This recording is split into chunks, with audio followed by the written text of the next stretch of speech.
Hello, welcome to the Real Estate Players Podcast. I'm Joe Pizzuro with Breakchain Capital Investments. Hey, and I'm James Wilson, commercial lender with Old Capital. And on today's show, we got Amanda Cox with Bellaire Multifamily. Amanda, how are you doing? Hi, I'm doing well. Thanks for having me on the podcast. Welcome. We're excited to talk to you because property operations is probably becoming more and more important the last couple years now that we don't have the market on our side. So, uh, first, I guess tell us maybe a little bit about your background and how you got to where you are today. Sure. So I started in the property management business in the late 2000s. I was at the time what was called a community assistant. I worked for a student housing by the bed property in exchange for my $400 a month rent. That's how I was compensated. After I graduated from school, I became a manager of that property, and it was individually owned and operated. I traveled around to different colleges and helped this owner do his big lease ups for his fall move ins of the student properties for about 3 years. And I recognized, as much as I loved the experience there, I could not grow with him beyond that opportunity. And at that point, I started interviewing to move from San Marcos to Austin. I started with Roscoe Properties, now RPM Living, as a property manager, and had a wonderful career with them, almost 8 years. When I started with them, we had about 2,500 units under management. When I left as an RVP, about 8 years after that, I had about 15,000 units in my portfolio, but the company was over 100,000. So I rode that wave of being in the right place at the right time, and was really fortunate for that. And then after I left Roscoe, I worked with Wayner Multifamily for 2 years. I oversaw all of their regions except for DFW. And that's where I met my now business partner. And when we launched Bellaire Multifamily Management in 2022, he was one of my clients back then. So that was awesome to have met him. And here we are, almost 2.5 years later with 18 properties and about 3,200 units under management. Wow, Wow, that's impressive. impressive. Yeah, and it's also, I know a lot of property management companies have tried to scale and not been successful, but I know our RPM Living has, and it looks Mhm. like Belair has as well. So what do you think is the secret to not growing too fast, or how do you do it? I think you have to be methodical about what your vision is and where you see the company. For instance, with us, we want to work directly in Texas markets where we have local leadership, where we have at least a decade, if not longer, experience in that city and our leadership team. And when I worked directly with Jason and Angelique and the leadership at RPM, they were very specific about where they were going and why. There was more no's to new business than yeses because the goal was to grow deeper roots, to be really the experts in that field. And we did a lot of renovations back then. I remember getting our first sexy deal. I think it was a stalled lease up from Graystar several years afterwards. I think we had over 50,000 units at that point. So I just was really fortunate to work under great leadership. And I've taken that experience with me into starting this company. And I think that, there will be more opportunities. I'll talk a little bit during our meeting today about like the level of distress and some of the properties that we've picked up in with this opportunity of what's happening in the market. And I just, I look back at that time with RPM and think about how their leadership was, and how to model after that. I don't care about being the biggest. I just want to be a great operator. And I know doing well will mean more referrals, and the units will come. Right. Well, So that's a good segue currently, into, oh, go ahead, James. Go yeah, ahead. are you currently looking for deals, and which markets are you looking at? Yeah, we are. We're specifically operating in the Dallas Fort Worth area, San Antonio, in the corridor in between. So I have one deal in San Marcos that's kind of the outlier, but the rest of the properties are in those two metroplexes where we have a local leadership team, at least a regional maintenance supervisor. And then in Dallas is where our corporate team is headquartered. And we're entertaining opportunities for third party business in both of those cities right now. So what are some of the challenges you've experienced the last year or two? And before that, I know one thing you mentioned was lots of renovations in the past.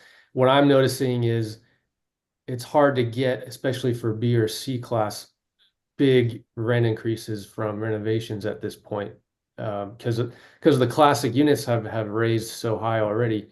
Are you noticing the same, or what are some other challenges right now?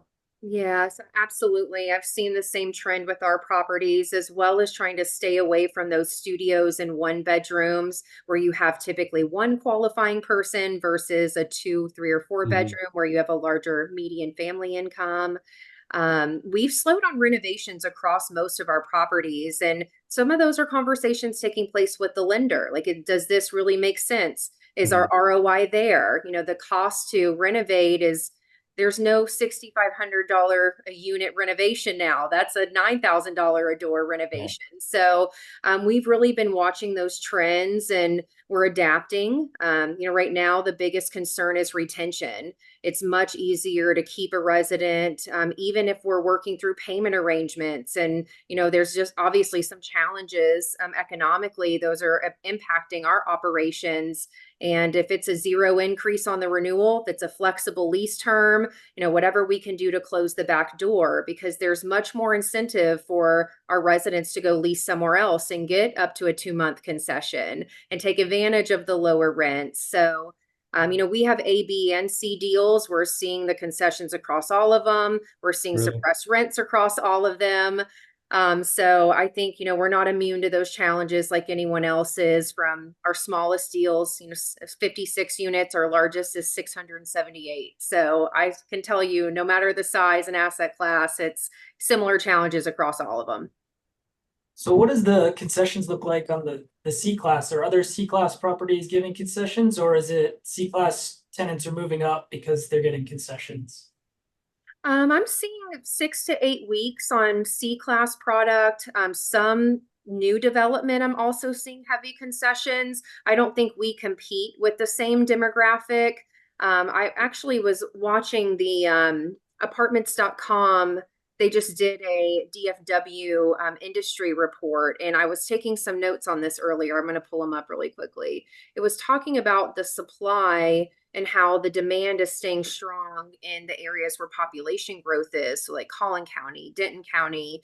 But where the challenges are is in the mid-priced, I'm going to read this exactly, mid-priced 3-star properties that have the highest vacancy and averaging about 11%. So this is impacting HEB area, Arlington, Irving, similar to East Dallas and Richardson. So I thought that was interesting to be able to see where they're classifying where their softness is. Also saying that the household formation is coming back, but much slower than Mhm. in the higher income households. So I think what this means is property managers have to work harder and smarter to maintain residents and to attract the right ones, mitigating all the fraud and bad debt and other challenges that we're dealing with right now. Yeah, no, I agree. Trying to keep tenants versus a make ready or you know, a new lease is easier to do. What are some other things you're running into lately with properties, due to the inflation or any other challenges? Outside of the negative trade outs, I will also say just keeping good staff, Mm, and ensuring they feel incentivized. It's especially on distressed properties. It's a grind. It's like working 3, 4 times as hard to try to get those deals to a stable position than being on a stable property. And we are really increasing incentives, including like educational opportunities and ways to give back to our teams, because if we invest in them, we know they'll invest back in us. But I think that ultimately the amount of product that we have, our distressed properties are like 30 to 70% occupied. So like this could be 100+ units that are needing to be leased on one of these mm. properties. We're really incentivizing heavily financially on those, and in some cases competing with like a luxury class A property, because we need to find a similar demographic of team members that are excited about that lease up. But we're seeing the fraud, we're seeing the bad debt. retaining good people. Yeah, all of that's been a challenge for us. So you mentioned Yeah. distressed properties. What do you guys, what's your criteria for taking on a property? Do you turn properties down as far as property management opportunities, or what's your criteria? Yeah, so all of our growth has been from referrals, either brokers or industry colleagues. So the benefit of that is that there's some sort of relationship there. And so that has helped me for sure. And I try to ask the right questions whenever I'm interviewing a potential client. I review the financials. I just want to ensure that my team can provide the right resources because making a management change is hard. And sometimes the problem's the management, but other times it's lack of funding, lender pressure, the debt situation. So I do my best to navigate through those conversations. And what I'm looking for is transparency, because we're here to work as a team. If we can align in those interests and I can bring a team forward that's going to succeed on the asset, then I want to pursue that deal. That's not always the case though. And I think especially with what's happening right now with some of the modifications of loans, some of the lender communications, we're stepping in and being a resource to our client there to say, let's partner and let me build an action plan that they can get behind. So I can tell there's been some momentum in our growth behind being able to be leveraged as a company that's great with distressed deals that can come in and specialize in this type of environment.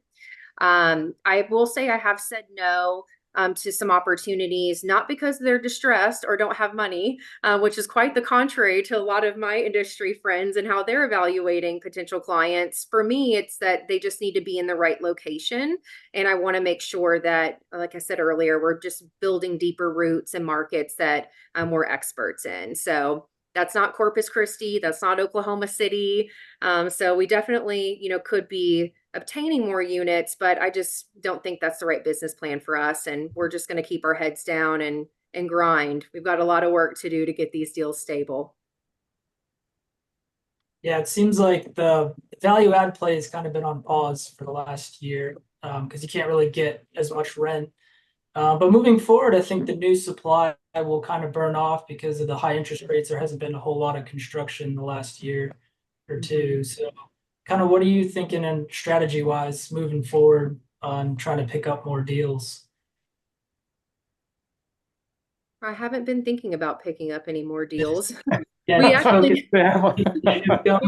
we've got enough work cut out for us. I do have one new property coming into our portfolio next week in San Antonio. We're working closely with a lender that has geared up an REO division. And this has been so fascinating for me because we see these opportunities to come in and to partner with the lender to capital infuse what's necessary. And they're looking in this position with this relationship is a 2 to 3 year period till the market gets into a better position for them to take these deals, take them to market and sell them. And so we've negotiated an incentive for our management team to come in and support them on that. And I could see that relationship growing because I know that if the deals are going to go through foreclosure, that they're looking for an operator to work with and grow with. So right now we are their Texas go-to. But outside of that, I don't know. I'm going to Old Capitol this week. Maybe I'll meet a potential client there. I mean, we just keep ourselves in a position to be open, to be a resource. And frankly, the timing's not in my hands. I just have to build relationships. And if the right opportunity comes, I hope that I'll get that call.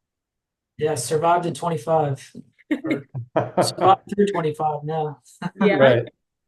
Uh, Speaking of all being busy, have you guys looked at any automation or any AI that's out there for making jobs easier or more efficient? Yes, we have. So we're big Entrada fans. We're full stack with the Entrada PMS, and they are utilizing a AI tool that supports with data processing. So like our invoice processing goes through an AI product now. It takes out the human element or the duplicate invoices or wrong GL coding. And I think this tool will get better with time as it predicts, like I've seen this vendor before. I think this is the GL code. So I'm fascinated to see how that technology continues to advance. We're using some of the virtual leasing assistants to supplement our team's efforts or do virtual tours on, let's say, a Sunday when our office is closed. And we also have implemented some revenue management because AI can analyze the market trends, can look at your demand, look at what's happening with the comps, and make some more educated pricing decisions than what I think we manually could do with our leadership team. So I mean, I think all these tools are going to make us better. There's a lot of AI in the space though, and I've been very cautious to not bring in anything more than what I think is going to make our jobs easier today. Because I think our teams it's just so hard to operate right now. And I don't want my teams having to go into another dashboard or have another thing to do. I'm really Yeah, focused on key KPIs, and we'll see where the AI takes us. Yeah, AI is kind of new, and it's interesting, but yeah, sometimes it can be more work to you to get learn it. that they spit out, and then it's like, all right, I got to go change it all, and then I got to learn how to use this. So yeah, it could be more of a burden, but I think at some point it'll get on the right path. Yeah, absolutely. I don't think anything will ever replace the human element though. So as long as we can embrace like what it can help us with, efficiency, precision, data entry, I'm all for that.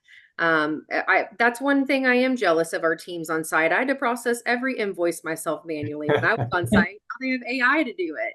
But I don't see them replacing their jobs, just a supplement to what we're Yeah, doing day to if, day. if a leasing agent can have more time on site to interact with the tenants and the customers, then that would be better, and get rid of all that paperwork. Yeah, absolutely. I think that's the right approach, though. Just take it slow, little by little. Give it a chance for them to work out the kinks in the software, you know, before you jump full in. Yeah. Yeah, absolutely. Go ahead, James. Any last questions before we have several minutes left? Um, I guess kind of go over, how you look at new tenants. It seems like there's a lot of bad debt and a lot of what is it, like financial reports that are not accurate, or fake pay stub type deal. How are you guys looking at that? Are you looking at like tougher screening? Do you just take on new tenants as they come in, or how does that work? Yeah, we're experiencing the same challenges across the industry with ensuring that our applications are not fraudulent, that the income does match the application. And we do the typical credit and criminal screening. We have Precise ID, which verifies the identification of the applicant. And then we also have just turned on this year a relationship with Finicity Corporation, where it is requiring that the applicant links their bank account. So it's verifying what they put on the application does match the deposits in the account. And we've seen about 40% fall off at that point of the application process. And we do believe that it is catching some of the what would be fraudulent applications moving through the process. And we recognize not everyone has a bank account, but if you're going to pay an application fee in your application process, it came from a credit card or a debit card or something. So, we're just educating our teams and how they communicate that with our prospects to support them through the application process. But beyond that, we also have a partnership with a company called Trigo, and they do the manual calling and verification of the previous landlords. I think the average points of contact is like over 20 before they get somebody to respond. But what I've found valuable in this is one, we're not the FBI. Our teams are not the ones trying to figure this out manually, and likely would check a box and say, like, I just need to get this move in processed.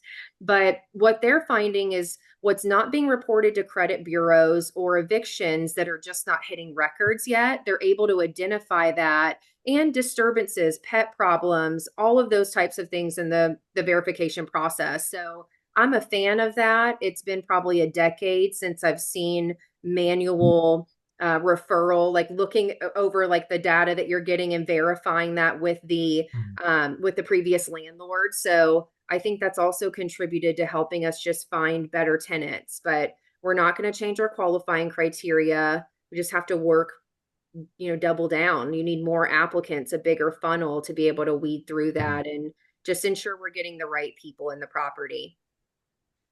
Do you Cool. guys do Yes. any kind of a risk fee, or if their credit is below a certain level, like a bigger a bigger deposit? We do, yes. We have a deposit alternative option that the residents can pay monthly along with their rent, and it is a fee. It is not refundable. Or we have a trigger that will offer to pay up to 2 months deposit, depending upon their verification score that comes back from the Entrada training or screening. Sorry. That's great. So it sounds like you've got a lot of experience and you're really doing well in your career. Do you have any advice for anyone new coming in that says, "Hey, that looks really far away. How can I get there? Where do you start?" Well, if they're crazy enough to get into this industry, I think they're gonna stay. I always say, like, this didn't pick me. Can't get out. Yeah, I didn't pick this. This chose me. I think that this is a really difficult time to get involved in the industry, but I tell my teams constantly, like, we're going to make it through this and we're going to look back at this time and see how much resilience and just what we've been able to gain through this process. And most of my team members have not been through a recession. They don't know what this is like. So I can tell that there's a constant cheerleading need, and the leadership needs to be there to support and incentivize and just step in and give them the resources that they need to be successful. But I'll say I have had really great leadership in this industry, and I've never regretted getting certifications and designations in the industry. And no matter who you're with, what company, who your boss is at the time, that education stays with you forever. So I always highly recommend getting involved in the associations, getting involved in the Institute of Real Estate Management. Those are key skills I've learned over time that weren't trained at my job, but have definitely given me credibility and confidence moving forward in the industry. So I didn't start getting my $400 rent paid for thinking I was going to run a management company, but I think taking some calculated risks and having good people around you makes it easier, especially on the hard days. Yeah, you become exceedingly more valuable with the downturn on your record. Yeah. A lot Yeah. of people wash out, and so whoever makes it through on the other side, they become really valuable. And like you said, all those lessons you learn, and even though it's painful, that one day we'll look back and be thankful. Yeah. Yeah. I remember the day I thought, like, my client can't pay all their bills this month. Like, I can't work at this property. And now I'm like, can we pay something in like 6 months? Like, can we put lipstick on the pig? Like, how do we make this work? Right? And I don't know that all of our team members have had leadership that have said the why behind the decisions that we make. Like, of course, we want to turn on the product, we want to do all of the things, but really helping them understand, like, treat this money coming in and out like it's your personal checkbook. Like, how are you going to make those decisions? And I found a lot of value in my teams and just having to roll up our sleeves and get scrappy. I mean, that's the way we have to do it. So I think there's not a lot of management companies out there looking for heavily distressed deals, but it is something that really builds your character and makes you creative and very value having a nice property with enough money in the bank account. So before we go, do you have anything you'd like to share with the viewers, and how can they get a hold of you? I I don't have anything else to share, I don't think. I think we wrapped Okay. it up pretty well. Thanks for all the questions and everything that you shared in preparation. For the viewers to get a hold of me, I can be found on LinkedIn under Amanda Cox. Also, feel free to message me there or send me an email. My email is Amanda period Cox, COX at BellaireMultifamily.com.